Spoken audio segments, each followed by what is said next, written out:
C'est un des meilleurs conseils que je donne aux gens. Ayez des sites de test, cassez des sites, triturez-les en long, en large, en travers, c'est la meilleure façon d'apprendre. C'est comme ça qu'on voit ce qui marche et ce qui marche pas. À l'époque sur Yoast, on ciblait un mot-clé. Yoast nous donnait encore 4 ou 5 correctifs à appliquer. On était premier en fait. Puis Yoast en fait, là me donnait des préconisations qui, au contraire, risquaient de me faire perdre des places. J'ai rien à gagner, j'ai tout à perdre. Sur le projet migration, quelles sont selon toi les choses, les doux à prendre en compte pour faire la meilleure migration possible? Alors pour une migration, il y a... Yes, salut et bienvenue à toi sur BizCare, le podcast business qui prend d'abord soin de toi avant de prendre soin de ton business. Toutes les semaines, j'invite des entrepreneurs ultra inspirants dans leur parcours qui vont nous parler d'investissement, de mindset, de business, de chiffre d'affaires, de développement personnel, de développement spirituel ou encore professionnel dans un seul et même but, te donner les 20% de pépites qui vont te permettre de mettre en place 80% pour te permettre d'être un meilleur humain. Sans plus tarder, je te dis rendez-vous à ton épisode et je te dis à plus tard. Allez, salut! Hello! Salut, salam, shalom à tous. Bienvenue sur BizCare, le podcast SEO et entrepreneuriat. Aujourd'hui, je reçois. En fait, pour moi, c'est comme si je recevais. Vous savez, quand on est petit, on a des posters des gens qu'on admire et tout dans sa chambre. Moi, c'est pareil. En début de carrière SEO, j'avais des gens, j'achetais leurs livres, je me suis dit jamais je vais leur parler dans ma vie. Et pourtant, aujourd'hui, je me mets à leur parler, je me mets à les inviter sur BizCare. Aujourd'hui, j'accueille, messieurs, dames, j'accueille Daniel Rock, le gars qui a écrit SEO et WordPress disponible aux éditions Erol. Il est là devant moi. J'ai pensé son livre en 2012, le premier qui est sorti. Il est là, Daniel. Salut Daniel. Salut Vilker, comment tu vas? Ça va et toi? Très bien ma foi. Écoute, hyper content de t'accueillir aujourd'hui sur BizCare. On s'est rencontrés aussi au camp de 2024. Et c'est marrant parce que quand j'étais aussi au camp, tout le monde a reconnu BizCare Podcast. Donc j'imagine que BizCare Podcast plaît. Et donc du coup, j'imagine que forcément les gens veulent venir plus souvent. Donc forcément, j'ai des invités qui sont plus prestigieux. Alors, non déplaise aux autres qui sont déjà venus, hein. Attention, voilà, je veux pas taper, je veux pas la taper dessus, mais voilà. Tout ça pour dire que très content, voilà, de t'avoir ici. Et du coup, aujourd'hui, on va parler SEO Key. On va parler de WordPress, on va parler de technique. On va aller plus loin que ce que Alex Bortolotti nous a donné dans l'épisode qu'on a sorti ensemble. Donc, Daniel, je vais te challenger. Oh. Est-ce que t'es prêt? Est-ce que t'es chaud? Oh, je suis toujours chaud, moi. On va commencer tranquillement. Je te propose de te présenter, de dire un peu, voilà, ton parcours, ce que tu as fait, qu'est-ce que tu fais maintenant, qu'est-ce qui t'a amené à créer cette extension qui est maintenant incontournable dans le SEO qui s'appelle SEO Key. Voilà, dis-nous tout, Daniel. On veut tout savoir sur toi. Avec grand plaisir. Donc, moi, à la base, je suis consultant SEO. Je fais ça métier depuis 2008. Donc, comme n'importe quel consultant SEO à la base, je vais accompagner des clients, faire de l'audit, des préconisations, des corrections techniques. En 2013, j'ai créé l'agence SEO Mix, donc une agence avec un petit mixeur dans lequel j'ai publié pas mal de tutoriels à une époque justement sur le référencement naturel et WordPress. Et en fait, pour la petite histoire de pourquoi WordPress et pourquoi le SEO et pourquoi cette spécialisation, c'est que avant d'être consultant SEO, on m'avait mis à la tête d'un site e-commerce qui avait un petit réseau de 10 sites WordPress. Et on m'a dit, tiens, puis démerde-toi, fais ce que tu veux avec, et en gros, tu gères. Voilà, je vous fais en résumé. Donc, par la force des choses, on est obligé de mettre les mains dedans, de dire, comment ça marche WordPress, comment ça fonctionne. Donc, j'ai cassé des sites, c'est comme ça qu'on apprend. Et en fait, je me suis rendu compte. A déjà cassé des sites. Voilà, ça c'est normal. D'ailleurs, c'est un des meilleurs conseils que je donne aux gens. C'est ayez des sites de test, cassez des sites, triturez-les en long, en large, en travers. C'est la meilleure façon d'apprendre, que ce soit sur WordPress ou que ce soit sur le référencement naturel. C'est comme ça qu'on voit ce qui marche et ce qui marche pas. Et donc, en tout cas à l'époque, je me suis rendu compte du potentiel du CMS. J'ai commencé à le triturer, donc je me suis bien amusé. Et d'où la spécialisation. C'est qu'en fait, sur SEO Mix, on a commencé à publier que des tutoriels spécifiques sur le référencement naturel de WordPress. Et ce que ça a donné après, ça a donné SEO Key dont je vais vous parler plus tard, mais ça a donné le livre dont tu as parlé, où on est maintenant à la 5e édition qui est sortie de mémoire il y a, là au moment où on fait le podcast, il y a 3-4 mois, plus pas mal de conférences, pas mal d'articles, pas mal de guest posts un peu partout, donc voilà, on s'amuse bien avec cet outil, et quand on le maîtrise bien, on peut faire des trucs super cool. Justement, tu vois, en fait là tu le dis, mais je pense que je l'ai pas assez appuyé au tout début. quand je disais que voilà, j'exagérais quand je disais que j'avais un poster de Daniel dans ma chambre, mais en fait Daniel c'est un des, c'est un des, je trouve que c'est un peu bizarre dit comme ça, mais ouais, je c'est bizarre effectivement. Mais voilà, en fait, Daniel, en fait, c'est l'un des, enfin, voilà, c'est l'un des plus gros contributeurs en fait à la communauté SEO francophone. Voilà, de par tes livres et surtout en fait de par l'expertise que t'as pu amener sur WordPress. Aujourd'hui, voilà, quand on pense SEO WordPress, on pense WP Marmite et on pense SEO Mix, tu vois.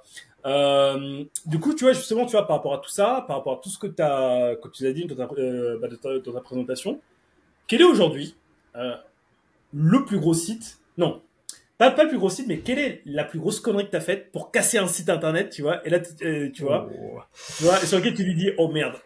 Voilà, ça dépend.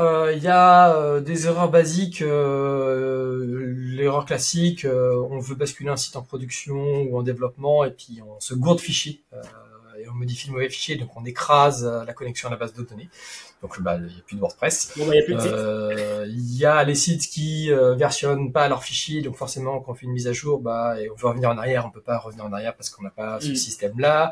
Et après il y en a tellement, on a eu des prospects qui sont venus parce qu'ils s'étaient fait pirater, on a eu des clients qui s'amusaient à installer 40 000 plugins en même temps et ça crachait en termes de performance. Et d'un point de vue SEO, là, il y en a tellement des exemples. Il y a des exemples que nous, on a vécu en interne, et des exemples qu'on a pu voir. Par exemple, là, l'exemple le plus désastreux qu'on a vu récemment, c'est WooCommerce. Pour ceux qui ont suivi l'histoire, ils ont rebrandé leur marque en Woo.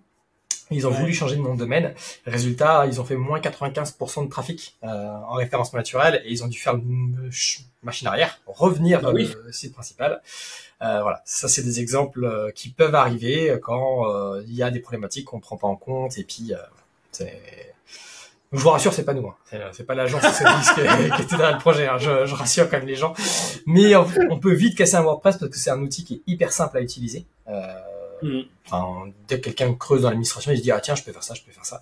Et plus c'est simple, on peut vite déraper et puis faire n'importe quoi derrière.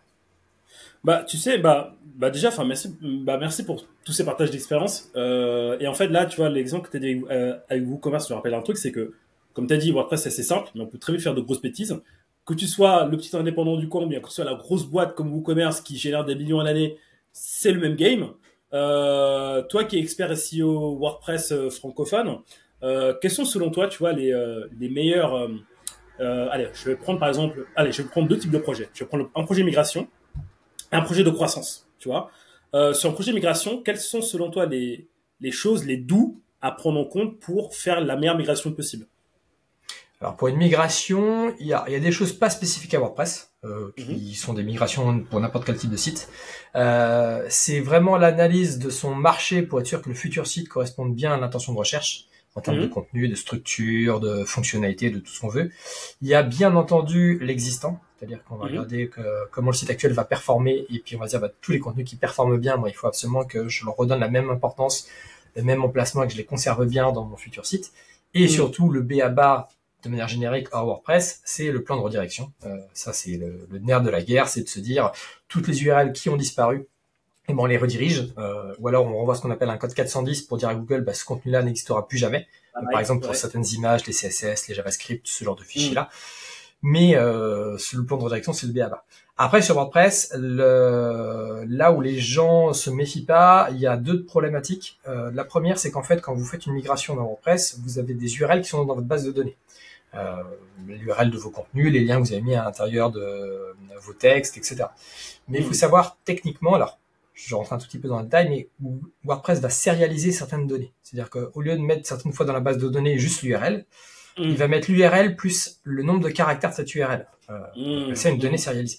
Et donc si le développeur il fait juste un petit changement SQL pour dire je change l'URL, comme la nouvelle URL n'a pas le même nombre de caractères, en fait la donnée sérialisée elle est corrompue et elle saute. Et c'est pour ça que certains, des fois, quand ils font une migration, ils perdent des widgets, ils perdent des menus, ils perdent des trucs comme ça en cours de route parce qu'il y a les données qui sont corrompues. Quand même.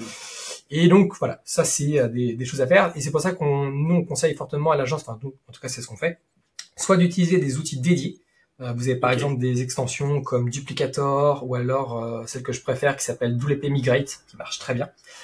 Ou alors d'utiliser des scripts spécifiques pour WordPress et notamment vous avez un script qui s'appelle Database Search and Replace qui est vraiment prévu pour faire ce remplacement d'URL en base de données. Mais voilà, dans WordPress, il y a cette petite subtilité, cette première subtilité à avoir. Et la deuxième subtilité pour la migration, que je vous conseille aussi de faire attention, c'est que quand vous installez ou vous désactivez des extensions, elles ne suppriment pas forcément leurs données. Et souvent, quand on fait une migration de site, une refonte, on va des fois rajouter une nouvelle extension, en enlever une, reparamétrer. Mais en fait, nos anciennes données sont là. Exemple typique, vous aviez Yoast, vous passez sur SEO-Key, parce que c'est un excellent choix. En fait, les données de Yoast, si vous les appuyez pas sur le bon bouton, en fait, les données de Yoast, elles vont rester dans votre base de données de manière éternelle. Donc, ça veut dire que même si, par exemple, vous utilisez plus Yoast depuis 5 ans, les données de Yoast il y a 5 ans sont toujours dans votre base de données, donc ça va toujours alourdir à la fois votre serveur, qui stocke cette base de données, et ça va ralentir votre CMS, le temps de chargement et d'exécution des pages. Ok. Donc c'est deux petites subtilités dans les migrations en tout cas que je peux donner au-delà des migrations classiques ou des refontes classiques de sites. Mais tu vois, enfin justement, tu vois, enfin bah là, d'ailleurs. Waouh. Alors pépite. Voilà. Alors pour ceux qui nous écoutent, parce que j'ai déjà croisé des gens ici au camp qui m'ont dit tu m'exploses les oreilles quand tu fais tes waouh à la pépite. Donc là, waouh à la pépite. Je confirme, ça explose les oreilles. Donc du coup, voilà, quand tu dis qu'il faut faire des migrations, il faut quand même bien prendre en compte,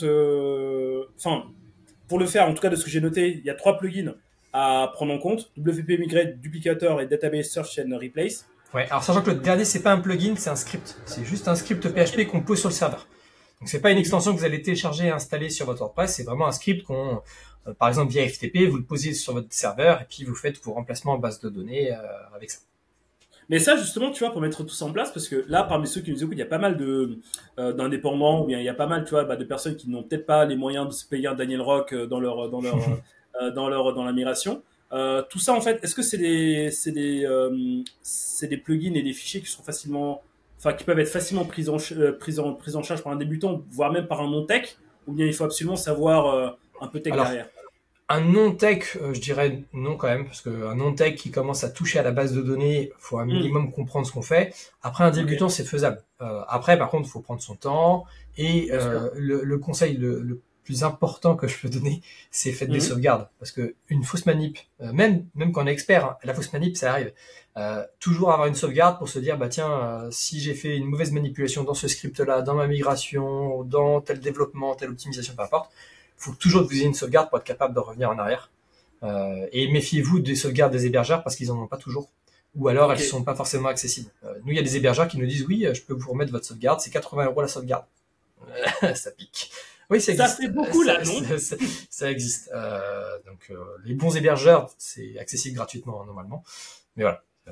Faire attention à dire. Donc débutant, oui, non tech, ça commence à être un petit peu touchy.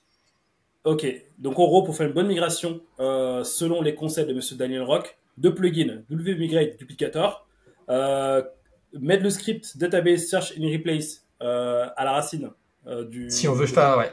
Si on n'utilise pas les 2 autres extensions, on utilise ce script-là. Ok, ça marche. Et sinon, faites une sauvegarde pour éventuellement faire un rollback et ne pas faire les erreurs à la WooCommerce. Voilà. C'est ça. 12 minutes de podcast, on a déjà gagné 1 million d'euros. Voilà. Ça, c'est fait. Mais merci pour ces conseils de migration. Maintenant, pour les conseils de croissance, tu vois, qu'est-ce que, en termes de retour d'expérience et de ce que tu as pu voir, quels sont les tips, les outils, tu vois, genre les choses qu'on n'a peut-être pas en tête à chaque fois, tu vois, quand on fait une croissance SEO. Qu'est-ce que tu nous conseilles justement, tu vois, quand on est en phase de croissance? Alors, en phase de croissance, donc je pars du principe qu'il y a un WordPress déjà existant.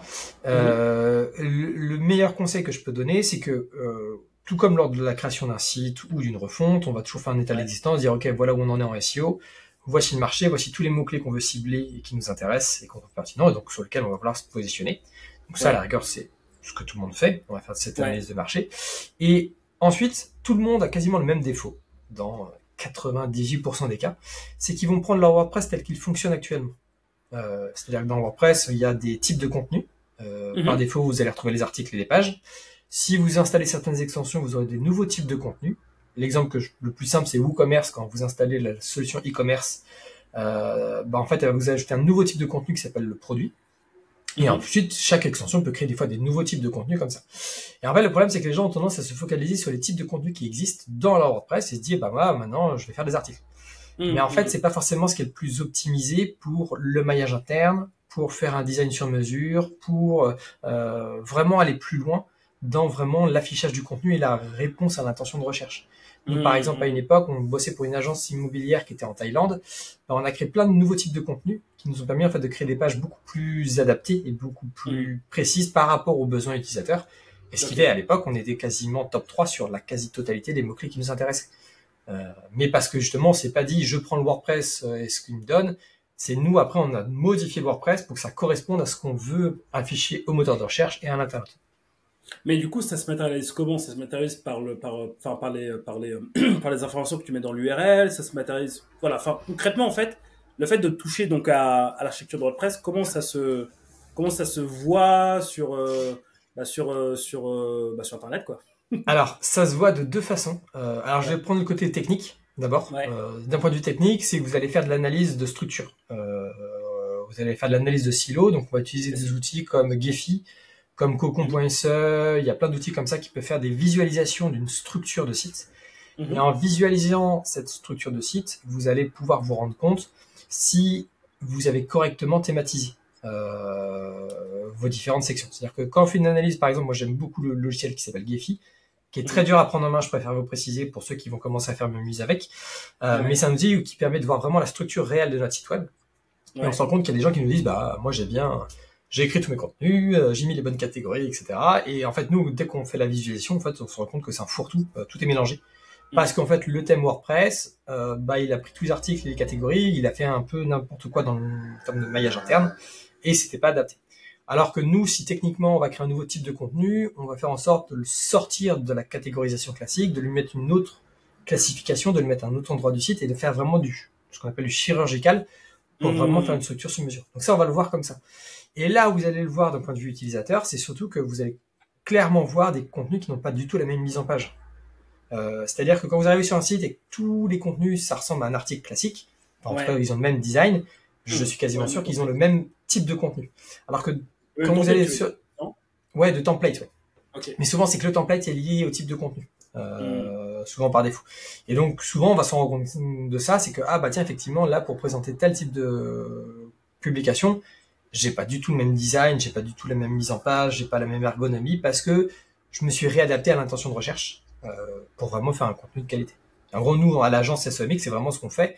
On part de l'analyse du marché pour ensuite adapter le site, et seulement après, on commence à s'amuser avec la rédaction de contenu.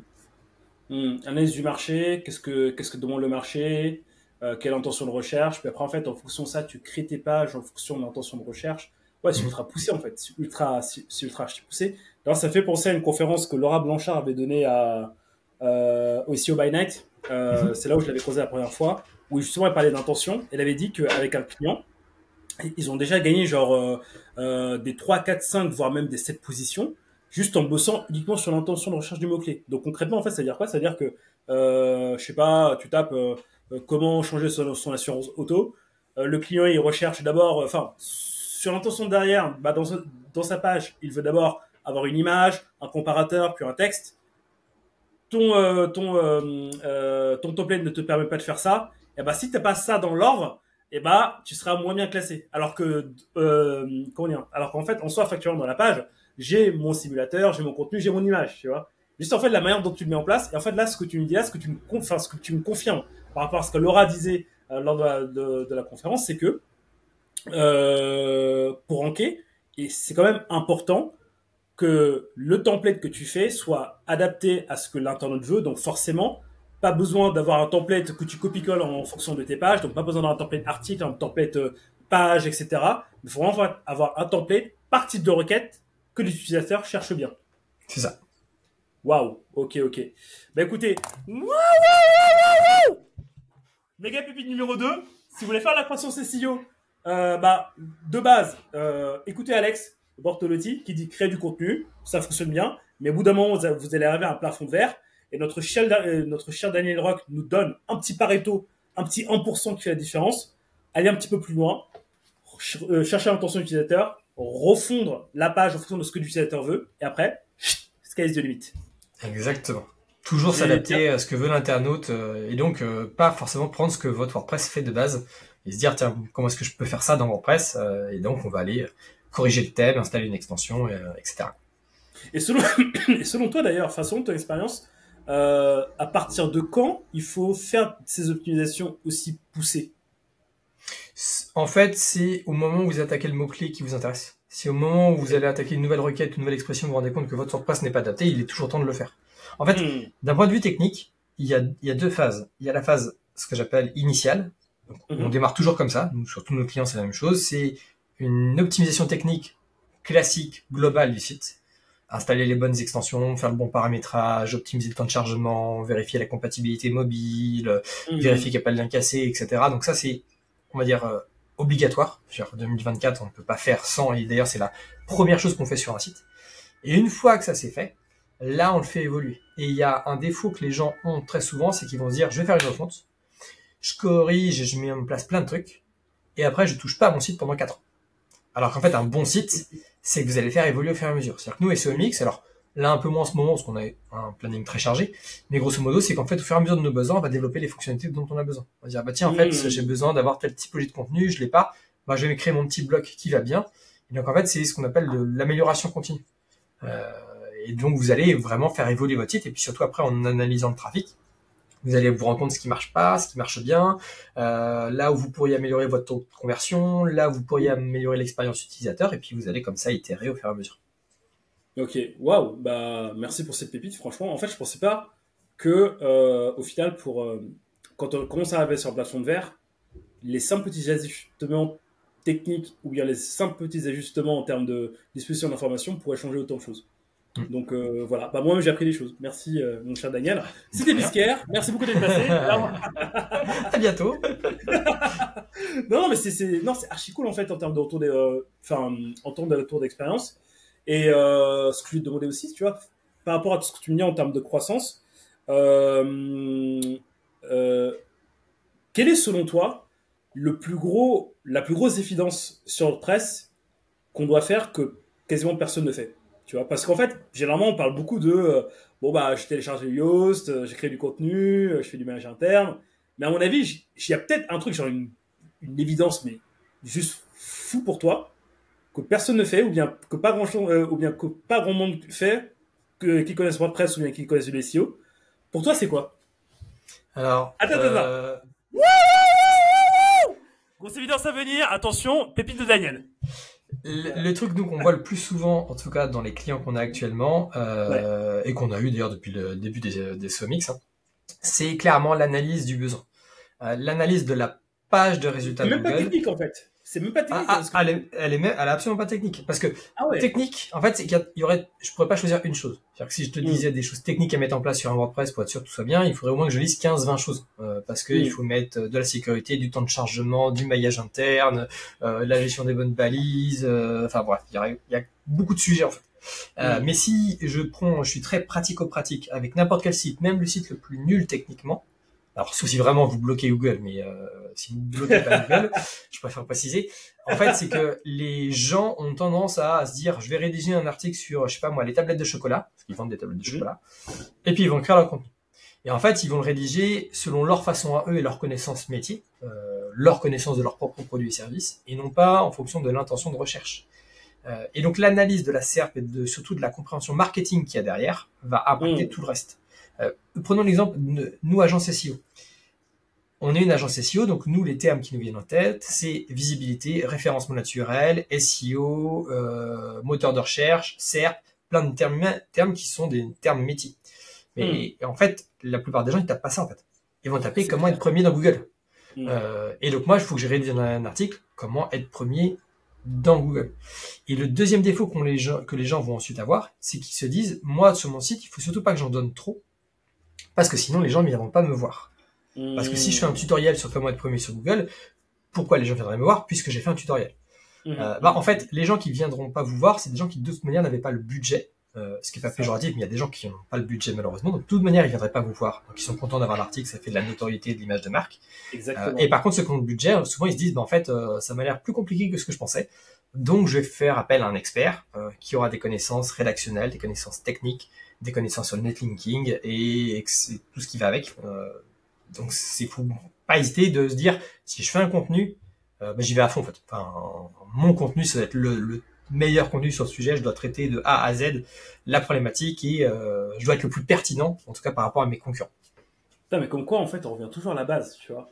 Tu vois, en fait, ce que tu viens de me dire là, c'est ce que Laurent Bourrelli m'a dit, c'est ce que Elliot m'a dit, c'est ce que Thomas Meyer m'a dit, c'est ce que Alex m'a dit, c'est ce que Mathieu Chapon m'a dit. En fait, c'est ce que tous les sioux m'ont dit, tu vois. Moi, je m'attendais à ce que tu me dises. Alors, le truc que personne ne fait, c'est tu vas ouvrir ce script-là, tu vas rajouter ces lignes-là, et en faisant ça, ça explose Google, Non, tu vois. non. Par contre, d'un point de vue technique, il y a deux choses que les gens font pas sur WordPress. Parce qu'il y a quand même des choses techniques. La première, c'est que les gens négligent, alors ça peut paraître débile, mais la sécurité. C'est-à-dire que la sécurité informatique de manière générale chez eux et la sécurité de leur site WordPress, en gros, ils s'en cognent un petit peu. Et donc, c'est des clients qui soit après ont des crash serveurs, ils n'ont pas les bons backups pour revenir en ligne. Ouais. L'exemple typique, c'est des serveurs qui ont brûlé chez OVH il y a quelques années, où des clients ont tout perdu, et leur site et leur backup. Et donc là, c'était une notion de sécurité, ils n'avaient pas de backup externalisé. Et donc, ils ont tout perdu. Donc, imaginons, on a un site qui rank, je sais pas moi, qui fait plusieurs milliers de visiteurs par mois ou par jour. Et puis, du jour au lendemain, il n'y a plus rien parce qu'on a perdu tous les contenus, toute l'infrastructure technique, toute la base de données. Voilà, il y a de quoi pleurer un petit peu. Donc ça, c'est un classique. Et la deuxième chose que les gens ne font pas, ils ne font pas assez d'analyse de log. Parce que nous, notamment pour le développement des SEO keys, en fait, on aime bien regarder ce que fait Google réellement sur le serveur quand il parcourt les différentes pages. Et en fait, on se rend compte du comportement de Google. Et en fait, il y a plein de choses que des fois Google va trouver ou découvrir sans que nous on s'en rende compte. Et donc, en fait, Google va perdre du temps sur des pages inutiles. Là, récemment, il y avait un client qui avait activé une option sur une autre extension pour gérer des versions mobiles de son site. Et ben, ça générait des milliers d'URL supplémentaires. Donc là, dans la Search Console et dans les logs, on voyait qu'il y avait des dizaines de milliers de nouvelles URL qui étaient crawlées par Google. Et donc là, pour le site, ça commençait à être compliqué en termes de crawl et d'indexation. Google commence à être moins pertinent, on perdait des positions sur ce site-là. Voilà, c'est des choses où en fait les gens ont trop tendance à se dire j'ai fait mon taf techniquement ou en termes rédactionnels, les sujets sont les mêmes. Ils regardent leur site visuellement, ils disent ouais c'est bien, je clique dessus, ça marche, mon menu marche, mon chemin de navigation marche, etc. Et en fait ils regardent pas ce que fait Google réellement. N'hésitez vraiment pas à faire de l'analyse de log. Et pour ceux qui n'ont pas les moyens de faire de l'analyse de log, allez dans le menu caché de la Search Console. Quand vous allez dans la Search Console, vous avez, alors de mémoire, vous allez dans Paramètres. Et en fait, dans Paramètres, il y a un menu caché justement sur ce qu'on appelle l'exploration. Et là, Google va vous donner accès à l'ensemble des URL sur lesquelles il va taper minute par minute. Ça, et vous allez voir sur quoi il va. Ouais. Et hyper intéressant. Donc, allez-y. Ça, c'est archi fort, ça. Ces petits trucs, en fait, à chaque fois que je montre à mes clients, ils me disent waouh, mais je savais pas ça. Ouais. Non, il est caché ce menu. Il a rien à... Ils auraient dû le mettre dans un menu à part entière, mais je sais pas, ils l'ont caché dans Paramètres. Pourquoi? Je ne sais pas. Voilà. Bah, on est bien d'accord. C'est vrai que ça, en termes de UX, c'était pas terrible. Ouais. Mais du coup, tu vois, enfin, tu sais, quand je commençais à te dire ouais, là, bah, les autres nous ont dit ça, c'était pas du tout pour que tu dises non, en fait, non, il y a un truc. Non, en fait, c'était juste pour dire que, au final, on s'attend. Enfin, en tout cas, c'est l'impression que j'ai, et c'était l'impression que j'avais au début de ma carrière SEO. Les gens, c'est la recherche du truc que personne n'a fait, qui peut leur permettre d'exploser en SEO, tu vois. Genre le petit truc et tout. Alors que, en fait, si tu reviens à la base, qu'est-ce que l'internaute veut, et construire le truc en fonction de ce que construire ta page en fonction de ce que l'internaute veut, avec un petit soupçon de branding dessus. Et c'est exceptionnel. Et d'ailleurs, en fait, je reviens sur un autre truc que tu as dit, qui m'arrive en fait moi-même à mon niveau, c'est les gens qui sont radins en termes de contenu qu'ils partagent. Ah, ces gens maintenant je les tu vois, je peux plus.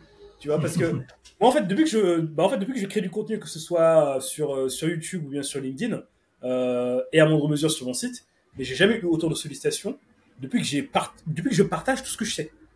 Tu vois, parce qu'en fait comme tu dis si bien, soit il y a des personnes qui te disent merci beaucoup, j'ai cherché, j'ai eu ce que je cherchais, et tant mieux, ils te donnent un petit merci, toi ça augmente ton branding. Ok, t'as tout gagné. Ou bien soit en fait, t'as ton client idéal qui vient et qui te dit waouh, c'est ça que je veux. Moi, ce que je signe. T'as même pas besoin de le convaincre. Tu vois, parce que ton contenu en fait, il a fait le taf. Ah c'est ça. Toi, nous à l'agence, c'est ça. On a que nos clients actuels, que ce soit on va travailler avec de la TPE, de l'indépendant, ou aussi du grand compte, ils viennent nous chercher. On a des grands comptes qui disent bonjour, on veut bosser avec vous. Point. C'est combien? Après, on estime, on fait l'estimation, on regarde leurs problématiques, etc. On fait un devis en conséquence. Mais parce qu'ils savent qu'on va avoir l'expertise spécifique WordPress SEO et donc la partie technique rédactionnelle. Et donc, ça s'applique à n'importe quel métier. Vous êtes avocat, vous êtes comptable, vous êtes chocolatier, enfin, fleuriste, peu importe. Bah, la capacité que vous allez avoir à montrer votre expertise sur votre site internet ne peut que vous attirer des clients, ou en tout cas être au-delà d'attirer des clients, ça peut permettre juste des gens qui allaient acheter ou qui hésitaient à acheter, ça va être l'effet de bascule, ça va les convaincre en fait, ça va être un élément de réassurance pour justement qu'ils puissent acheter vos produits et vos services. Bah, c'est exactement ça, ça crée la confiance. Ça crée la confiance. Parce que, voilà, comme tu l'as dit, du contenu, il y en a partout, mais après, qui est capable de bien le dire, qui est capable de bien l'expliquer, qui est capable en fait de donner la bonne information, tu vois, qui est capable de créer des émotions chez l'internaute. À partir du moment où tu as ça, ça arrive. Et donc du coup là, par rapport à ce que tu me dis, ça me fait penser à un truc. Tu me confirmes que voilà, enfin vous avec SEO Mix, vous faites un bon travail SEO.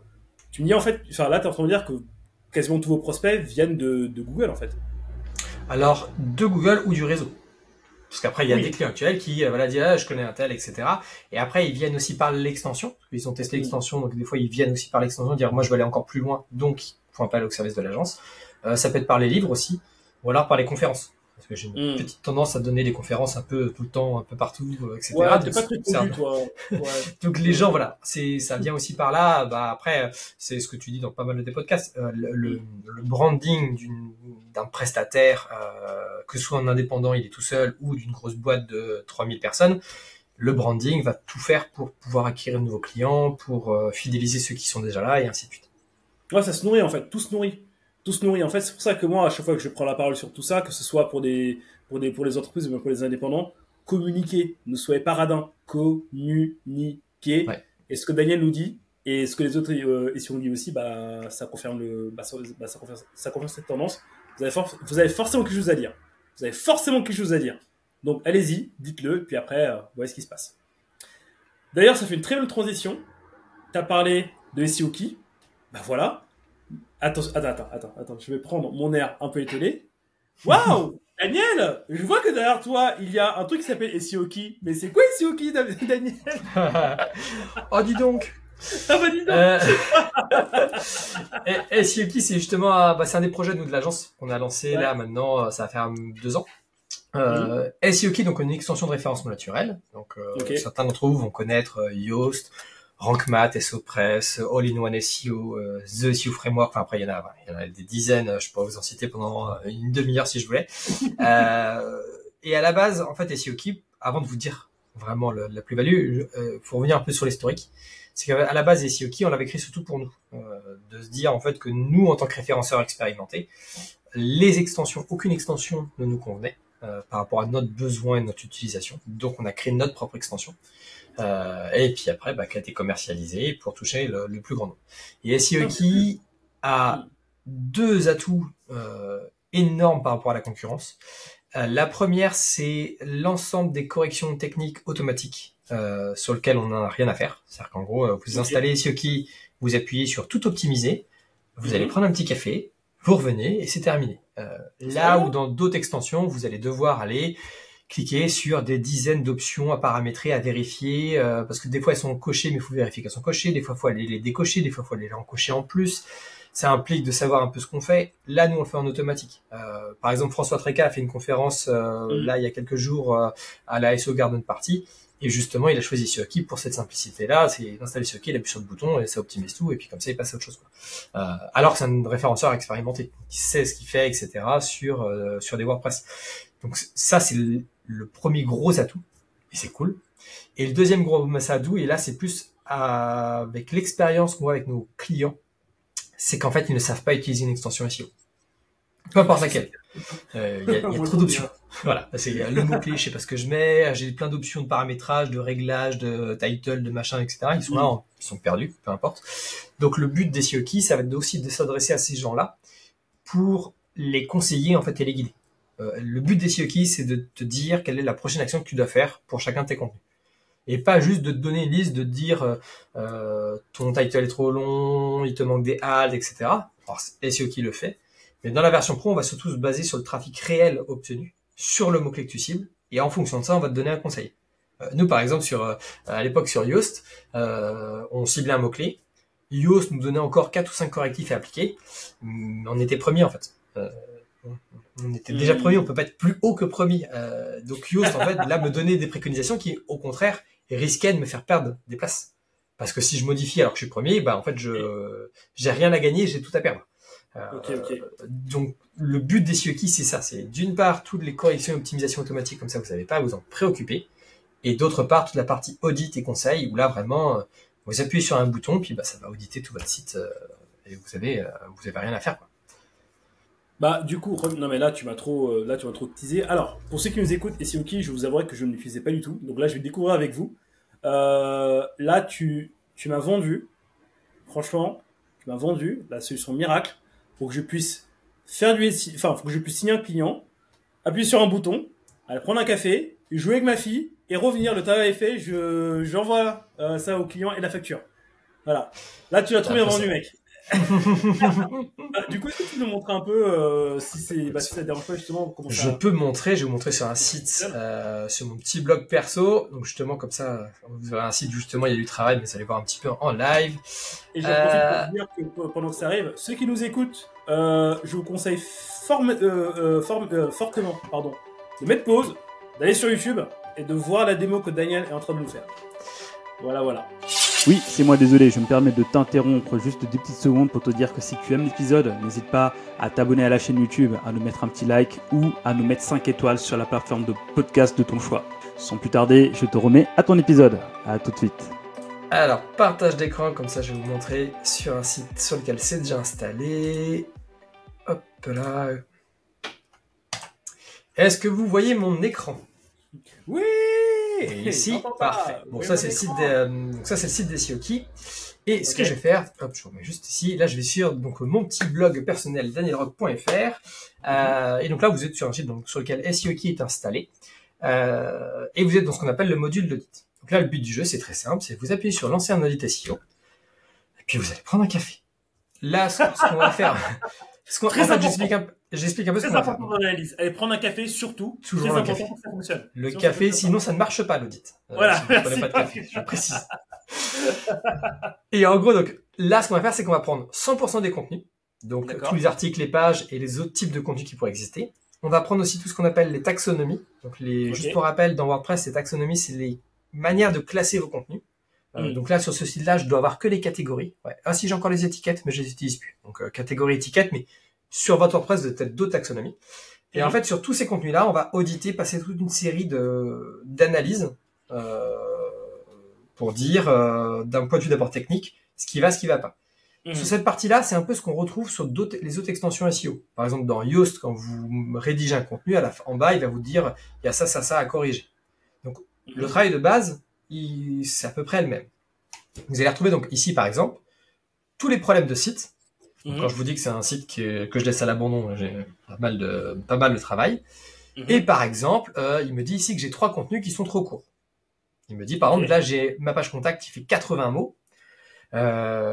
Potentiellement, c'est assez facile d'étoffer une page contact pour mettre l'adresse mail, l'adresse postale, le numéro de téléphone, les liens vers les réseaux sociaux, un plan d'accès, voilà. Donc, ça, c'est des choses, on va dire, qu'on va retrouver dans plein d'extensions. Mais déjà, on est les seuls à avoir la vision globale. C'est-à-dire que si vous utilisez Yoast, RankMath ou autre, il faut rentrer dans le contenu pour voir ce qu'il y a à faire. Alors que là, d'un seul coup, je vais te dire sur l'intégralité des contenus de ce site, voici tout ce qu'il faudrait corriger. En essayant de prioriser de ce qui est le plus important et le moins important. D'ailleurs, vous voyez là le problème, là sur mon blog perso, il me dit, dis donc, ça fait 30 jours que tu n'as rien publié, ce serait bien que tu te bouges un petit peu pour le faire. Vous pouvez décider de trier ça par que les problèmes de contenu, que les problèmes techniques. Et moi, ce qui m'a intéressé, c'est la partie qui est ici. Et dans celle-ci, c'est qu'au lieu de voir par problème, je vais voir par URL. Et il me dit, cette page-là, voici toutes les problématiques que j'ai pu détecter sur ce contenu-là. Et surtout, et alors, juste pour information, on est en train de refondre visuellement pour que ce soit plus ergonomique. Ce qui est le plus important, c'est cette partie-là, cette colonne-là. Parce que là, je vais te donner le conseil principal par rapport au mot-clé que tu cites. Ça veut dire que la page de contact du blog Daniel Rock, il faut que tu l'optimises, parce qu'en gros, c'est-à-dire que tu es très loin en référence naturelle, il faut que tu appliques tout ça. Là, par exemple, le mot-clé que j'ai ciblé sur cette page-là, il me dit, en fait, c'est pas cette page-là qui rank sur le mot-clé, parce que c'est un autre contenu de ton site qui rank sur ce mot-clé-là. Donc, faut aller le corriger. Et ensuite, vous aurez plein de conseils comme ça. Il y aura des conseils, par exemple, alors là, comme je touche pas à ce site, on n'a pas l'ensemble des conseils qui peuvent exister. Mais par exemple, il y aura le conseil patienter. Parce que des fois, vous venez de mettre à jour le contenu. Et donc là, je dis, maintenant, t'arrêtes d'y toucher. Tu reviens dans X jours. Parce qu'il faut attendre de voir si ce que tu as fait a eu un impact ou pas. Parce que sinon, il y a des gens qui peuvent modifier toutes les heures ou tous les jours leur contenu. Sauf que s'ils laissent pas le temps à Google d'absorber la modification sur chacune de leurs publications, à un moment donné, on tourne un peu en rond. Et bien sûr, si on est premier sur le mot-clé qu'on cible, bah là, je vais te dire, ne fais rien. Je fais rien. Touche à rien. Et surtout, voilà, laisse tel quel, parce que c'est ça. C'est ça. Ici, bah, voyez, j'ai laissé mon test j'avais fait une autre démo à une autre conférence. Ici, vous voyez, je cible le mot-clé Toto pour ce contenu-là. C'était juste un test. Et il me dit justement, pour ce test, j'ai fait exprès de cibler Toto sur 2 contenus différents. Donc là, il me dit, bah là, c'est pas possible, en fait. Tu as 2 de tes publications sur lesquelles tu cibles le même mot-clé. Donc, il faut que tu fasses un choix. Et il y en a un qui va cibler le terme Toto et l'autre, faudra qu'il cible un autre mot-clé. Parce que sinon, forcément, les deux vont se cannibaliser et ça va te poser une problématique. Et donc ça, c'est le cœur de métier. Il y a une partie qui est dans la version gratuite. Parce qu'il faut savoir qu'à SEO Key, il y a une version gratuite disponible sur WordPress.org et il y a une version payante. Et sur la version payante, c'est là où on va se connecter à la Search Console. On va se connecter à votre Search Console en automatique. On récupère vos données. Alors, pas nous, SEO Key, c'est votre site qui les récupère. C'est-à-dire qu'en termes de RGPD, nous, on touche pas à vos données, on regarde pas votre positionnement. Mais par contre, ça permet à SEO Key, vu qu'il récupère sur votre site les données de trafic, il va pouvoir vous donner des conseils, vous dire, OK, t'es bien positionné, t'es mal positionné, et ainsi de suite. Donc ça, c'est des choses qui vont être faites après en automatique. Tous les jours, ça va récupérer les nouvelles données de trafic pour justement réajuster le conseil, et ainsi de suite. Donc c'est vraiment des choses qui sont importantes. Et d'ailleurs, juste pour une petite information, ce petit score que vous avez là-haut, c'est un score qui prend en compte le trafic. C'est-à-dire que, imaginons que vous corrigiez techniquement toutes les remarques des SEO Key, mais que vous faisiez pas de trafic, vous seriez que à 50 sur 100. Parce qu'on part du principe que pour être bon, un bon contenu, c'est un contenu qui attire des visiteurs. Donc, il suffit pas juste de points techniques, il faut aussi que Google apprécie votre contenu. Non, mais en fait, Daniel, c'est vraiment En fait, t'avais raison. Genre là, tu peux lancer ça, aller prendre un café, tu sors ça, tu le mets dans un Excel, tu donnes à ton client, tu dis voilà, j'ai fait mon audit, ça m'a pris au moins 3 jours pour le faire. Voilà. Alors, ce serait bien si c'était ça. Après, il faut être honnête quand même. Et là, moi, je pense aussi, c'est une des valeurs des SEO Key et de SEMIX, on est toujours transparent. Ça remplacera jamais un référenceur. Bah, bien sûr que non. Honnête, etc. En fait, voilà, c'est là où je voulais en venir. Ça remplace pas du tout le table d'un référenceur, parce qu'en fait, ça liste les choses, mais après, il y a une partie humaine qu'il faut mettre en place en fonction du contexte dans lequel vous évoluez, en fonction le projet, à quel moment vous le prenez, ensuite, où est-ce qu'il doit aller. Oui, c'est là où vous apportez la valeur ajoutée, mais effectivement, SEO Key est beaucoup sur la phase en amont, des choses comme tu peux faire. En fait, SEO Key, c'est être capable d'avoir un outil qui est simple à utiliser, parce que vous verrez après dans l'interface, on est quand même une interface qui est beaucoup, beaucoup plus simple à l'utilisation. Et ensuite, de faire toutes les bases SEO. C'est-à-dire que nous, on en a ras-le-bol. C'est pas la bonne expression. Cela nous fatigue, des fois, d'un audit après l'autre, quel que soit le client, en fait, quelle que soit sa connaissance SEO, quel que soit son type de site, on fait toujours les mêmes précos de base. C'est-à-dire qu'il y a des précos de base qui reviennent tout le temps. Et même si des fois, c'est pas des précos qui vont changer la face du monde, si un jour on trouve un contenu qui fait 50 mots, il y a quand même globalement sur l'ensemble des mots-clés qu'on pourrait cibler, 50 mots sur un contenu, la probabilité que vous ranquiez premier, elle est quand même assez faible. Donc l'idée c'est qu'on élimine tout ça, qu'on ait tout ce travail de référencement de premier niveau qui est indispensable, en fait qu'on traite déjà, que ce soit on ait quelque chose de stable, et puis après si la personne veut aller plus loin, là elle fait appel à SEMIX ou à un autre prestataire pour aller avec des stratégies plus élaborées, plus complexes. Mais l'idée, en fait, c'est ça. Et comme je le disais, nous, on a créé SEO Key à la base pour nous, parce qu'on voulait aussi être capable de déployer une extension SEO sans y passer 50 heures. C'est-à-dire pas avec 50 000 réglages, et surtout pas... et là, je vais être assez... alors, je vais le dire gentiment, mais on est assez critique des autres extensions SEO, globalement, parce qu'en fait, on voit, nous, clairement, qu'elles sont pas créées par des référenceurs. Yoast n'a pas été créé par un référenceur, RankMath n'a pas été créé par un référenceur. Ça a été créé par des gens qui ont des connaissances SEO, mais c'est pas des référenceurs à la base, parce qu'il y a des fonctionnalités qui n'ont strictement aucun intérêt à ajouter dans une extension SEO. Donc nous, en fait, si l'option n'a aucun intérêt, en fait, elle n'y est pas. Donc justement, les gens, ça leur fait bizarre des fois quand ils installent SEOkey, parce que dans les réglages, il y a beaucoup moins d'options. Donc ils se disent, tiens, SEOkey, ça fait moins de choses.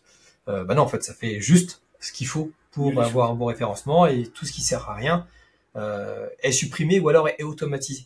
L'exemple le plus flagrant, vous pourrez regarder si vous voulez dans vos WordPress avec les autres extensions. Dans les autres extensions, il y a une option pour dire je désactive les archives par date. Ce que WordPress par défaut, si vous l'installez, ça crée des URL par date. Vous avez l'URL /2024, /2024, /01 pour le mois de janvier. Enfin, ça va vous générer des contenus comme ça. Et en référencement naturel, on supprime ces archives par date. C'est d'ailleurs un des premiers trucs qu'on fait. Alors la question, c'est pourquoi mettre une option si de toute manière, il faut le faire systématiquement. Pourquoi polluer les réglages pour une option où nous, moi depuis que je fais ce métier depuis 2008, c'est une option que j'ai activée dans 100% des cas. Donc, pourquoi mettre l'option? Pour vous donner un ordre d'idée, dans les réglages de SEOkey, vous allez avoir un premier menu, on est sur des choses assez basiques. Un menu ici pour juste dire qui vous êtes. Donc une entreprise, une personne. Donc là, sur le blog perso, c'est une personne. Donc là, c'est pour ceux qui voient ce que c'est tout ce qui est balayage schéma.org. Donc soit organisation, soit local business, soit personne en fonction de ce que vous êtes. Vous allez avoir ici la gestion intégrale de tous vos contenus. Et il n'y a que ça. J'ai pas des onglets avec des re-onglets, des options sur des options. En fait, on va à l'essentiel de dire juste quelles sont les réelles options qui vont être intéressantes. Et en fait, on fait ça pour tout. C'est-à-dire qu'aujourd'hui, pour vous donner un équivalent de là, ici, vous avez une option pour les articles, pour dire est-ce que je veux garder les articles ou pas pour les moteurs de recherche. Ça, dans Yoast, par exemple, c'est un menu entier juste pour les articles. Alors que nous, en fait, non, j'ai besoin que d'une option. J'ai besoin que de ça. Parce que j'ai pas toutes les autres options. Nous, en tant que référenceur, on sait déjà comment les paramétrer. Donc, c'est déjà fait automatiquement et t'as rien à faire de plus. Et sachant que, comme tu as dit, dans tout ça, ça intègre direct les optimisations automatiques. Les données structurées, je voulais dire. Oui. Ok. Ça fait partie des options. En fait, par exemple, sans que vous fassiez rien, vous avez les données structurées soit personne, soit local business. Okay. Vous avez les données structurées automatiques des foires aux questions si vous ajoutez des foires aux questions. Vous avez les données automatiques structurées concernant le chemin de navigation. Vous avez aussi les données structurées qu'on appelle website. Donc là, c'est pour la page d'accueil de votre site sur le moteur de recherche. Pour vous donner un ordre d'idée, je vais vous montrer. Alors c'est pas des sites WordPress, mais normalement les gros sites e-commerce, on va les retrouver. Je vais vous faire un exemple. Voilà, j'ai tapé Fnac par exemple. Dans la SERP, j'ai ici le site de la Fnac et vous voyez ici j'ai un petit moteur de recherche. Ce petit moteur de recherche, c'est une donnée structurée. C'est la donnée structurée website où on indique au moteur de recherche quel est le moteur de recherche de ce site-là. Donc nous, c'est automatique dans SEOkey. Mais là où on sait qu'on est bon, c'est que, en fait, en lisant la doc technique, de juste ce détail-là, normalement, Google dit clairement en noir sur blanc dans plusieurs de ses pages de documentation, ce balisage ne se met que pour la page d'accueil de votre site. Et elle ne doit pas être présente sur les autres pages de votre site. Que font les autres extensions SEO? Elles le mettent partout. Partout. et en fait, c'est un exemple très futile, parce que c'est pas ça qui change la face du monde en référencement. Mais quand nous, on va développer une fonctionnalité qu'on va la mettre en place, on y va à fond en fait. On se dit pas juste j'y vais au doigt mouillé et puis je fais comme les autres. Là, c'est qu'en tant que référenceur, on a testé, on a vérifié, on a croisé les informations et ensuite on a mis en place l'élément. Ça a été validé. C'est ça. Faut se dire qu'on est plusieurs consultants. Nous, on fait des réunions internes de temps à autre que sur SEOkey où on discute d'une fonctionnalité et tout le monde balance ses idées. Ça c'est bien, ça c'est pas bien. On peut ajouter ça, il manque ça et ainsi de suite. Donc, ce qu'on sort dans SEOkey, ça a été validé par des référenceurs. C'est pas des développeurs qui ont estimé que ce serait comme ça. Punaise. Franchement, c'est impressionnant. On s'amuse bien. Non, non, mais je suis assez. Alors, encore une fois. Je ne connaissais pas du tout SEOkey. Je vais profiter de l'enregistrement de l'épisode pour connaître, poser mes questions, et ensuite vous partager.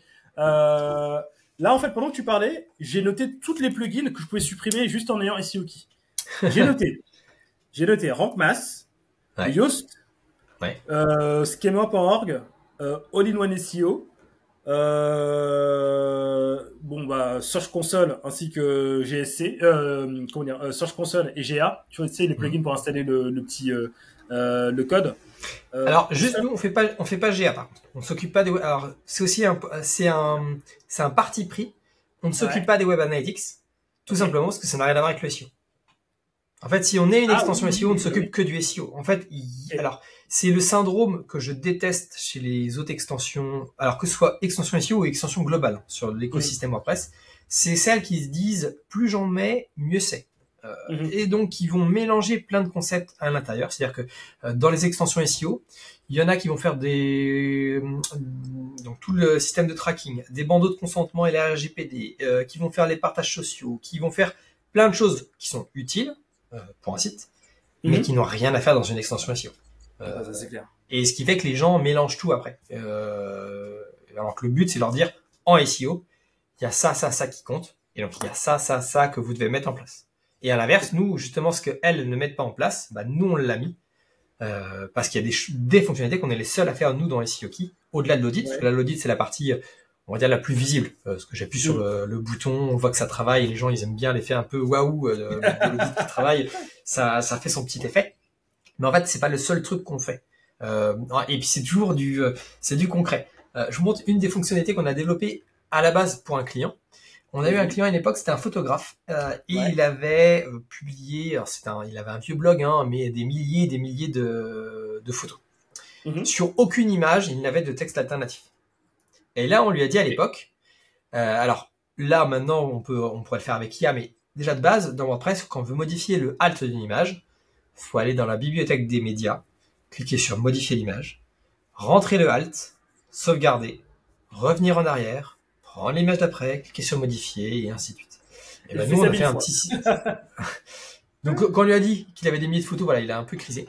Alors qu'ici, vous voyez, nous on a ce qu'on appelle l'éditeur alt, où en fait ici juste en faisant tabulation, là par exemple celle-ci, je me dis non en fait ça j'ai pas envie, moi ça me va comme ça, tac, ça sauvegarde automatique.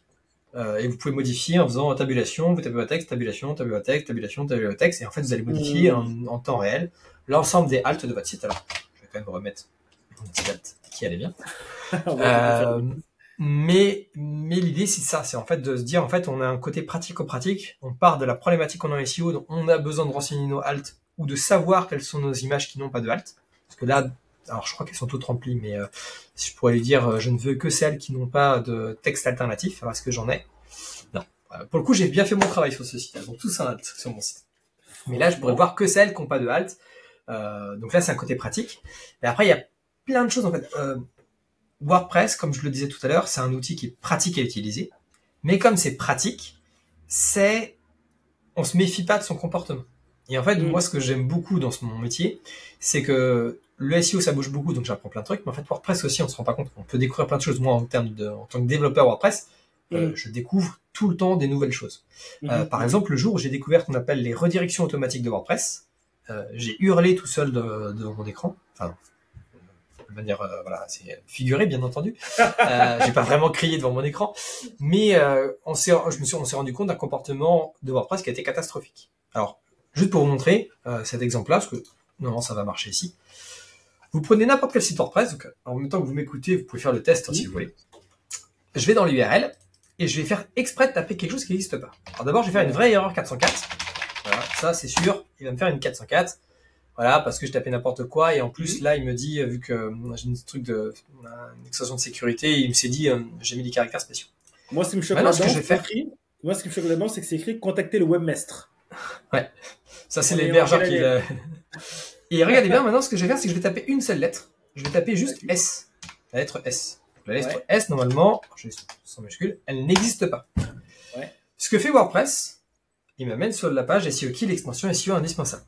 Alors la question c'est de se dire alors pourquoi il m'a redirigé. Parce qu'en fait WordPress quand j'ai tapé /s, WordPress a démarré, il s'est initialisé. Quand il s'est initialisé, il a dit ok /s ça n'existe pas, c'est une 404, c'est une page d'erreur. Et là WordPress il fait le gros bourrin, il va faire une énorme requête en base de données, il va dire trouve-moi un truc qui ressemble à S. En SQL il fait ce qu'on appelle un like, donc c'est des requêtes SQL en plus qui sont assez gourmandes, qui sont lentes, qui sont imprécises, Et si jamais WordPress dit, ah, bah tiens, j'ai un truc qui ressemble, il fait une 300 automatique. Et cette 300 automatique, elle a deux énormes problèmes. Ouais. Elle est hyper lente. Parce qu'en fait, vous avez démarré entièrement WordPress, fait la requête SQL, puis redéclenché une 300. Donc, elle est très mauvaise en termes de perf. Mais en plus, vous ne savez pas qu'il l'a fait. Vous ne savez pas vers quoi il l'a redirigé. Donc, comme vous ne savez pas vers quoi il l'a redirigé, des fois, vous tombez juste, ça tombe sur la bonne URL, c'est cool, mais des fois, il vous redirige vers un truc qui n'a mais ni queue ni tête. Et donc, nous, ce qu'on fait dans SEO-Key, c'est qu'on va les traquer quand c'est Google qui les fait. C'est-à-dire que dès que c'est Googlebot qui déclenche une 300 automatique, on l'ajoute dans l'interface des SEO-Key en disant, tiens, j'ai une 300 automatique qui a généré qui a détecté Google. Soit tu la valides, comme ça tu la rends plus rapide, soit tu la modifies pour dire, bah non, moi je vais la rediriger vers une autre URL parce que celle-ci, c'est pas la bonne. Punaise. C'est des choses qu'on a automatiques. Alors là, j'en ai pas en cours. Ouais, sinon, ça apparaîtra ici. Et dans redirection, vous avez le menu classique, vous ajoutez, vous voyez, là, j'ai des redirections que j'ai ajoutées. Mais ici, j'aurais un menu dans la version payante, redirection automatique, dans lequel il me dirait, bah tiens, j'ai telle URL qui fait une redirection automatique vers tel endroit. Bah, faut que tu la valides pour la rendre rapide, soit faut que tu la corriges. Et bien sûr, le suivi des 404, ça, c'est un truc, on va dire, plus classique. Et ça, c'est ce que je kiffe le plus dans WordPress. C'est quand tu commences à triturer l'outil, ce qu'on fait déjà avec l'agence, hein, quand on fait des analyses techniques et puis qu'on fait des correctifs, des choses comme ça. Mais pour SEO-Key, on a dû se dire, il faut qu'on fasse des fonctionnalités qui serviront à tout le monde et qui permettent vraiment d'aller plus loin qu'une extension SEO classique sur certaines problématiques. Et là, typiquement, tu vois, sur cette partie page erreur 404, est-ce que ça me permet de corriger les erreurs 404 qui remontent dans Search Console? Quand ça, moi, de mon côté, je pourrais dire... Alors, ça remonte ici avant la Search Console. C'est-à-dire que si Google tape ici, là, pour le coup, alors, faut savoir, il y a une chose, et là, pour le coup, on est tous dans le même bateau, les extensions SEO, et on aimerait tous, autant qu'on est en tant que développeur d'extensions, que Google nous ouvre, c'est que vous avez une API pour vous connecter à la Search Console, mais l'API ne permet pas d'accéder à tous les menus. Tous les menus liés aux erreurs ne sont pas accessibles par l'API. Donc, vous pouvez pas dire via l'API, donne-moi les 404 de ta Search Console. Donc, nous, ce qu'on fait ici, c'est plutôt quand Google passe sur le site et déclenche une 404, on l'enregistre. Mais donc, ce qui fait que souvent, elle va apparaître dans la Search Console que 1, 2, 3 jours après. Ouais. Alors que nous, elle est déjà là, donc des fois, on l'a déjà corrigée quand Google commence à l'afficher. Ok, d'accord. Donc, on est beaucoup plus performant. Donc, on détecte tout ça. Mais en fait, tu vois, mais là, tu viens de nous montrer un truc assez puissant, c'est que, bah, déjà d'une, en termes de SEO-Key regroupe pas mal de plugins. Donc, du coup, pas la peine de télécharger 10 000 plugins. Tu peux juste télécharger ça regroupe pas mal de choses et ça te permet de gagner en web perf. De deux, quand t'es indépendant, ou bien quand t'as pas spécialement les moyens de te payer une agence, et ben, tu peux déjà faire pas mal de choses avec ça. Et surtout de trois, moi, c'est là, en fait, enfin, ça, c'est mon point le plus important. Quand t'es prestataire de service et que tu bosses pour les petits, pour les petits commerces de proximité ou autre, mais tu mets ça en place, tu peux non seulement faire un audit précis, mais en plus de ça, tu peux mettre en place les corrections, je vais pas dire automatiquement, mais tu peux les mettre en place facilement, rapidement, tu vois. Et malheureusement, tu vois, dans le SEO, c'est un peu ce qui galère entre l'audit et la mise en place, c'est que, on se dit, je sais pas faire, ou bien je n'ai pas les ressources. Mais là, en fait, tu nous donnes les moyens pour le faire par nous-mêmes et et forcément, avancer dans notre stratégie SEO. Donc, moi, je trouve ça très, très fort. Hein. Le but, nous, vu qu'on donne pas mal de formations, ou tu vois, des conférences, ou moi, par les livres, enfin, on se rend compte qu'il faut toujours être plus t'es simple dans un produit, quel qu'il soit, mieux c'est. Donc, toute la philosophie des SEO-Key, c'est la même philosophie que la base de WordPress. Alors, je sais pas si c'est une expression qui te parle. WordPress, la philosophie, c'est decisions, not options. Ça veut dire qu'en gros, les créateurs de WordPress et toutes les équipes qui bossent dessus, tous les bénévoles partout dans le monde, leur objectif, c'est de faire en sorte que eux prennent les décisions pour les utilisateurs et de laisser le moins d'options, le moins de choix à l'utilisateur et de ne laisser un choix que quand c'est vraiment nécessaire. Donc, l'idée, c'est vraiment de simplifier toujours à l'extrême. Et c'est la même philosophie qu'on a dans SEO-Key. C'est pour ça qu'on a moins d'options, c'est pour ça qu'on en a certaines activées par défaut, c'est pour ça qu'on a moins de personnalisation. Alors que nous, ça nous est arrivé qu'on ait, ça peut arriver, hein, des gens qui disent, bah ouais, mais moi, je pouvais faire ça dans telle extension, je pouvais aller beaucoup plus loin dans un paramétrage. Alors c'est vrai, mais en fait, il y a peut-être une personne sur 200 ou 300 qui aura besoin d'aller aussi loin. Voilà. Donc on va pourrir la vie de 299 personnes dans l'interface pour juste aider une personne qui pourrait en avoir besoin. Et encore, souvent, en fait, c'est des personnes qui en ont besoin parce qu'ils ne connaissent pas le SEO. Donc ils croient en avoir besoin alors que pas du tout. Si je prends l'exemple là, on est dans le menu des redirections. Là aujourd'hui, nous ce qu'on fait dans les SEO Keys, c'est des redirections 301 points. On aura juste les 410 qui vont arriver très bientôt, mais tous les autres types de redirections, il y a dans plein d'extensions, vous pouvez dire je vais faire une 302, je vais faire une 308, je vais faire une 300. Enfin, on peut personnaliser le type de redirection. Ça n'a aucun intérêt, à part perdre du temps dans l'interface et la polluer. Et donc nous, c'est ce qu'on a fait dans les SEO Keys, on simplifie quoi. Et surtout pour l'utilisateur, le pauvre. Oui, parce que si là je dis 301 410, ceux qui écoutent, certains d'entre vous, vous êtes référenceurs, donc ça va des choses de dire ouais, je sais exactement ce que c'est. Et il y a plein de gens 410, ils vont être là, je sais pas ce que c'est, à quoi ça sert, est-ce que je dois l'utiliser, est-ce que je dois pas l'utiliser. Donc voilà, l'idée c'est qu'on simplifie au maximum pas mal de choses et voilà. Donc ça c'est là quelques exemples. Après j'aurais plein d'autres exemples de choses qu'on est les seuls à faire, mais voilà. Franchement très fort. Facile. Bah, du coup, regarde, vu que SEO Key centralise pas mal d'outils qu'on peut télécharger, maintenant, est-ce que, là, tu peux nous montrer, si c'est possible pour toi, est-ce que tu peux nous montrer comment supprimer définitivement les autres extensions, genre, je les supprime dans l'interface, et je les supprime, tu vois, aussi de Amazon et tout, quoi. Alors, vous pourrez pas. Vous pourrez pas si l'extension ne l'a pas prévu. Puisque en gros, dans le code, grosso modo, dans WordPress, quand vous êtes développeur, vous avez ce qu'on appelle les hooks d'activation, de désactivation et de désinstallation. Je vais vous montrer la doc officielle WordPress hook uninstall. Hop, je vais le retrouver. Alors si j'écris correctement, ça marchera beaucoup mieux. Voilà.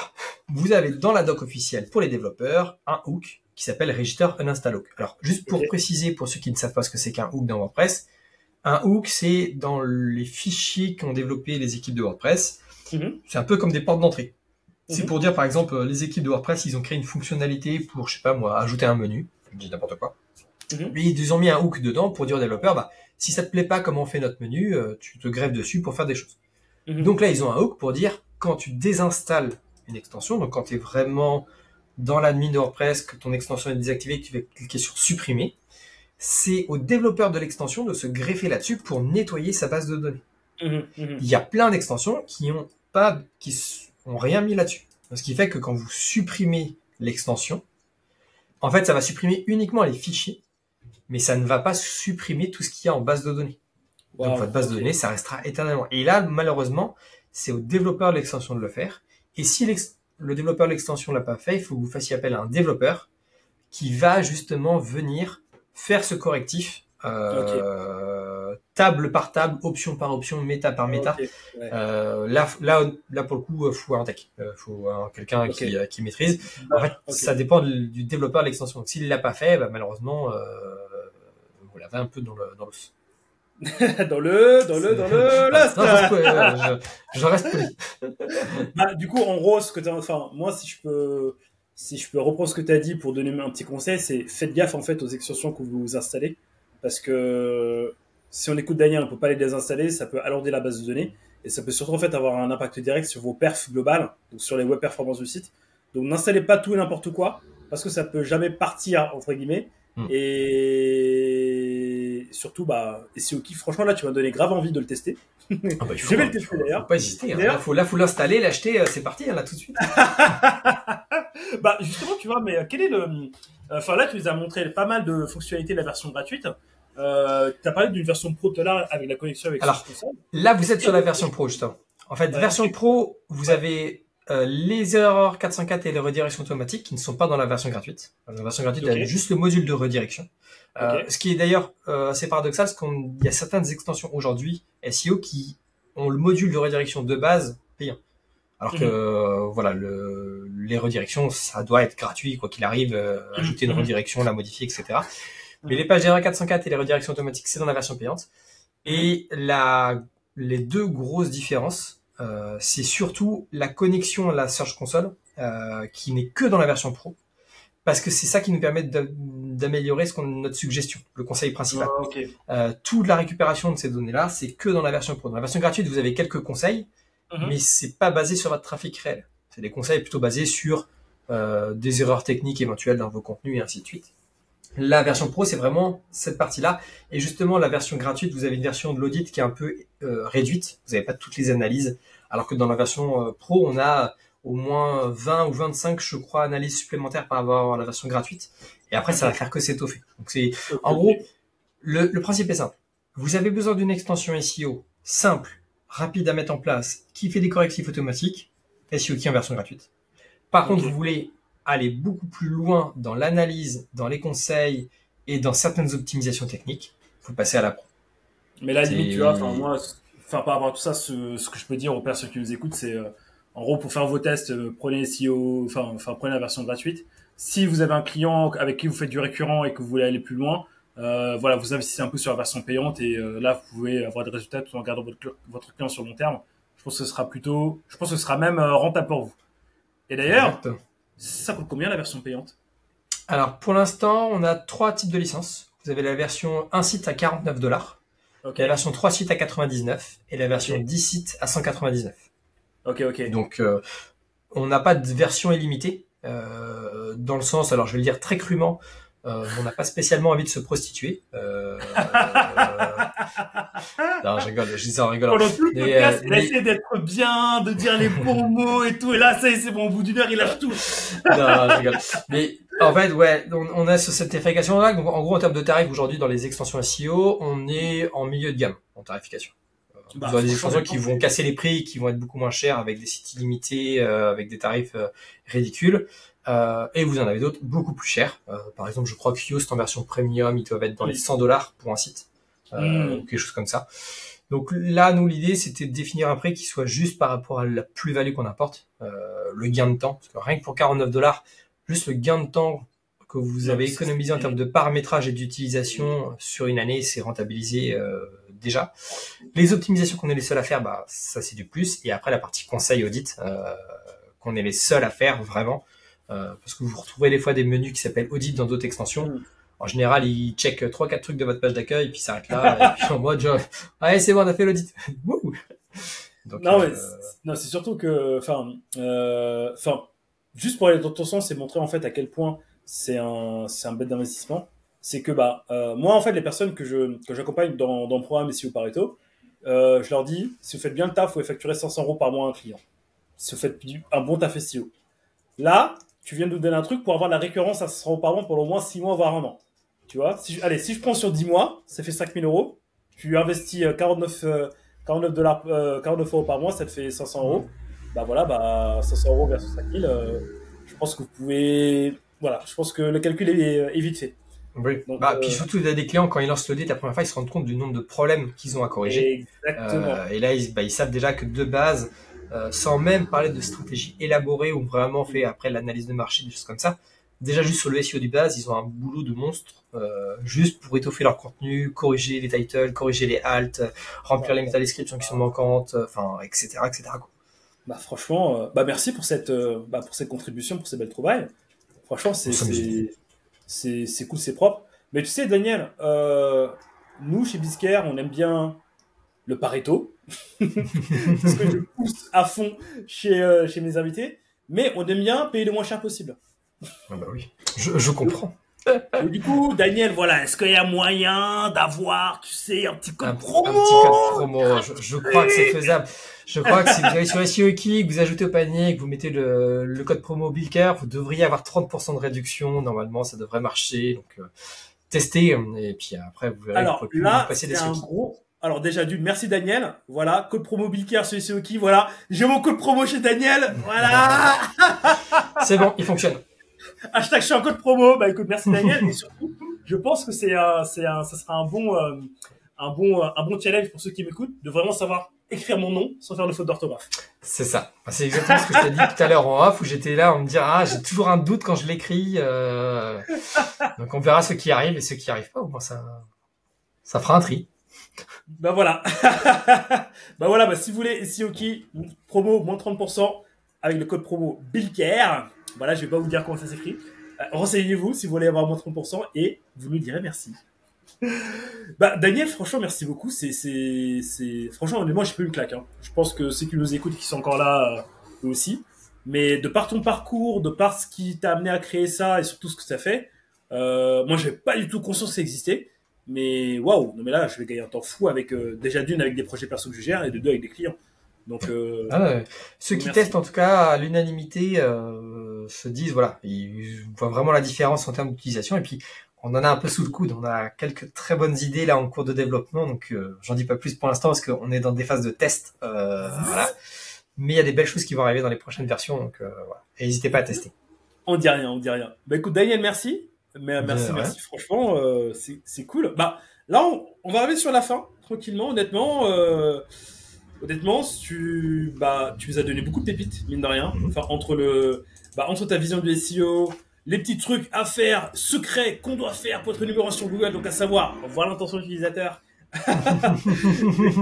Tu vois, les plugins que tu nous as montrés et tout, franchement, c'est hyper complet. Surtout, la cerise sur le gâteau, cet outil magnifique. Là, je l'utilise juste après. Donc, franchement, merci pour tous ces partages, merci pour tous ces pépites. Ça se voit que t'es bien quelqu'un qui aime partager. Et honnêtement, là, je sens que, voilà. Enfin, moi, je mesure tout ce que tu nous as donné. Maintenant, les autres qui nous écoutent, mettez en place. Et je pense qu'il va se passer pas mal de choses dans votre compréhension du SEO et dans la manière de facturer vos clients. Donc, merci Daniel. Où est-ce qu'on peut te retrouver, mon cher Daniel? Tu peux me retrouver d'abord sur le site d'SEO Key ou le site d'SEO Mix. Ok. Parce que je publie des articles sur les deux sites, donc vous allez me retrouver déjà de base. Après, vous allez me retrouver sur les réseaux, Twitter, LinkedIn, Facebook. Voilà. N'hésitez pas, vous tapez Daniel Rock, vous devriez me trouver dans la liste assez facilement, normalement. Et puis voilà, faut pas hésiter à venir échanger. Voilà, je sais que j'ai une fâcheuse tendance à discuter avec un peu tout le monde sur les réseaux. Et après, je suis sur certains Discord entre référenceurs, sur certains Slack. Voilà. Je suis des fois un petit peu partout, donc. Mais voilà, en tout cas sur les réseaux, vous pourrez sans problème venir me poker, discuter. Si vous avez besoin de précision sur SEO Key ou des fois une question sur WordPress et le SEO, faut pas hésiter. Non, je confirme. Hein. Daniel, c'est un passionné. Il est hyper accessible. Voilà, enfin, parce que, comme je vous ai dit, je pense que ça va être le fil conducteur de tout le podcast. Les posters dans la chambre. Alors, je le visualise et c'est bizarre quand même. Mais voilà, enfin, quand je l'ai vu la première fois, je me suis dit, oh putain, c'est lui.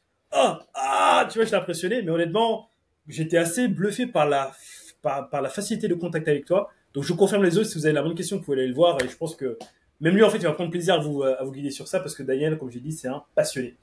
Donc, merci Daniel. Merci à toi. Quels sont... Bon, je te pose la question, mais bon, je pense que tu nous as donné la réponse un petit peu tout au long du podcast. Si on va aller un petit peu plus loin dans tout ça, dans tout ce que tu me dis, quelles sont les 3 ressources que tu nous conseilles à aller voir pour s'y connaître mieux en technique sur WordPress et en technique sur le SEO global? Alors, je vais faire 3 ressources sur chaque sujet, parce qu'en fait, chaque sujet est différent. Si vous voulez, d'abord sur WordPress, la meilleure façon d'apprendre WordPress, c'est d'aller sur le site qui s'appelle Make, donc make.wordpress.org, dans lequel on va retrouver toutes les communications officielles des équipes de WordPress et dans lequel vous-même pouvez participer. D'ailleurs, ça, petit aparté, je vous invite à participer à la communauté WordPress, parce qu'en fait, on peut participer à son niveau sur plein de sujets. Vous pouvez participer aux traductions, au support, au développement du cœur, à créer des extensions, créer des plugins, créer des événements. Nous, par exemple, sur Nantes, on est une petite équipe, on va préparer le prochain WordCamp Bretagne, qui aura lieu en septembre. Donc voilà, ça c'est une façon d'aider la communauté WordPress. Donc, en tout cas, allez sur le site make.wordpress.org, c'est une très bonne source d'information. Make comme faire. Ouais, exactement. C'est faire WordPress, quoi. C'est fabriquer WordPress, le créer, le concevoir. Vous avez ensuite l'excellent site en anglais qui s'appelle WP Taverne, qui pour moi est la principale source d'information sur l'écosystème WordPress. Donc, il peut y avoir des articles très techniques, des articles très débutants, utilisateurs, donc il y a vraiment de tout, mais ça permet vraiment de se former. Et sinon, vous avez un Slack WordPress FR, dans lequel une grosse partie de la communauté française est. Et en fait, c'est hyper intéressant parce que ça vous permet de faire de la veille. Parce qu'il y a des gens qui partagent des articles ou des tips, donc sur de la sécurité, de la web perf, les RGPD, enfin voilà, sur plein de sujets qui peuvent être liés de près ou de loin à WordPress. Et après, c'est surtout que vous pouvez demander de l'aide. Et un jour, vous avez une problématique sur WordPress, vous allez dans ce Slack. vous êtes poli, bonjour tout le monde, j'ai ce problème-là, est-ce que quelqu'un peut me donner au moins une piste pour me dire vers où partir parce que je sais pas par où commencer. Et en tout cas sur WordPress, si déjà vous avez ces 3 sources d'informations-là, elles sont très bonnes. Après, il y en a plein. Tu as parlé par exemple du site d'Alexandre Bortolotti, WP Marmite, qui est très bien aussi. C'est toi de faire un choix, mais moi, c'est les 3 premières, en tout cas sûres et certaines qui me viennent, dont 2 anglaises, parce que ça reste quand même le nerf de la guerre. Wow. Donc ça, vraiment, c'est hyper intéressant. Et d'un point de vue SEO, alors c'est plus dur. Parce que d'un point de vue SEO, d'abord, j'aurais le site Search Engine Land. C'est un podcast. Non, je vais pas le dire.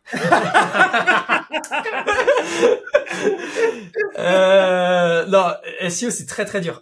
Moi, je dirais la première, c'est aussi, aussi débile que ça puisse paraître, c'est les comptes officiels de Google.